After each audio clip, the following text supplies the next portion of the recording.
Shalom, shalom, j'espère que vous allez bien par la grâce de Dieu. Ici la sœur Rachel Elemba.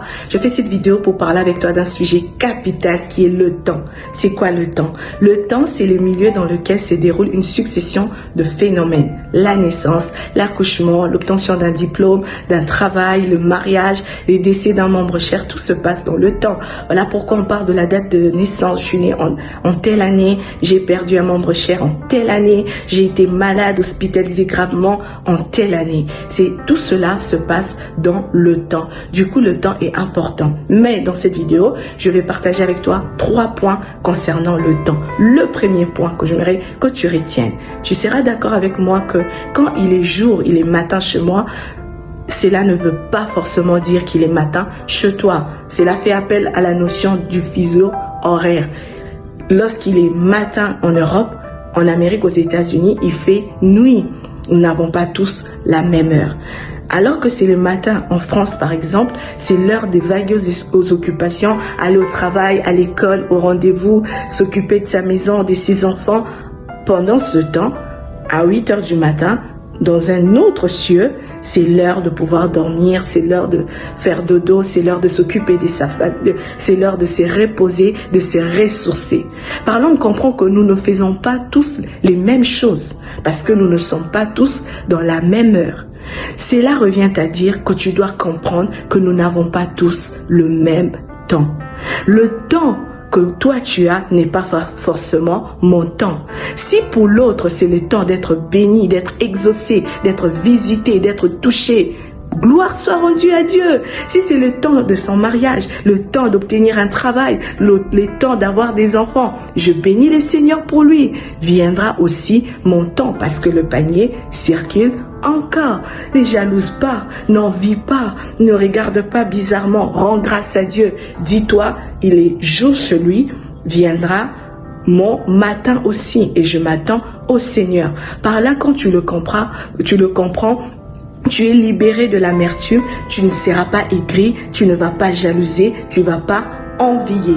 Ton temps aussi arrive, car le panier circule encore. La deuxième des choses que j'aimerais que tu retiennes concernant le temps, c'est une phrase que j'aimerais que tu répètes avec moi. Une bonne chose faite au mauvais moment devient mauvaise, même si à la base elle est bonne. Je répète, une bonne chose faite au mauvais moment devient mauvaise, même si à la base elle est bonne. Je vais t'expliquer en te donnant un exemple. Devenir maman est une bonne chose, c'est une très très bonne chose, mais devenir maman lorsqu'on a 10 ans, 12 ans, c'est une mauvaise chose. Pourquoi? C'est une mauvaise chose parce que tu deviens maman alors que toi-même tu as eu un enfant ou un enfant. Faudrait attendre le temps. Par là, on comprend que il suffit pas seulement de vouloir se marier, vouloir travailler, vouloir faire ceci ou cela, mais il faut se poser la question, est-ce que c'est le temps?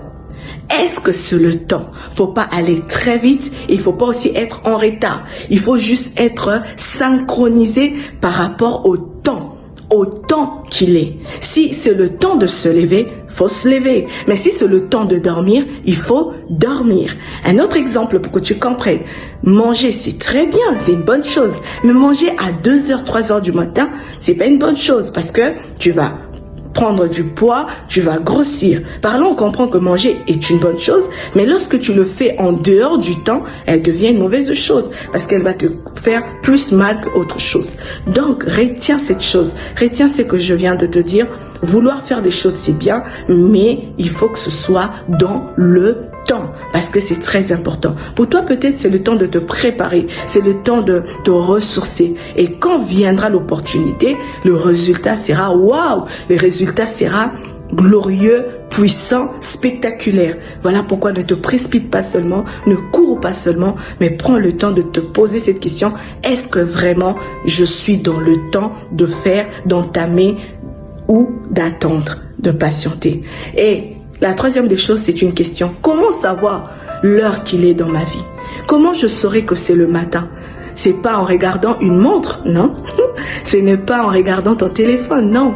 Comment je saurai l'heure qu'il est dans ma vie? La Bible nous dit que notre Dieu est le maître des temps et des circonstances. Si tu veux savoir l'heure qu'il est dans ta vie, pose la question Saint-Esprit, l'esprit de connaissance. Il connaît toutes choses. Il sait l'heure qu'il est dans ta vie. Il va te le révéler. Ecclésiaste 3, La Bible dit qu'il y a un temps pour toutes choses. Il y a un temps pour naître et mourir. C'est Dieu qui connaît le temps. Les temps, l'heure qu'il fait dans ta vie. Ne va pas voir l'internet, ne va pas voir les astrologues, ne va pas voir les étoiles, je sais pas, les marabouts, non. Demande à Dieu, quelle heure est-il dans ma vie? C'est l'heure de me lancer, c'est l'heure de me préparer, c'est l'heure d'avancer, c'est l'heure de te chercher, quelle heure il est? C'est l'heure de me marier. Demande à Dieu, il va te révéler par son esprit. Que le Seigneur te bénisse, par la grâce de Dieu nous allons nous retrouver à très bientôt. Ça est béni, ça est béni.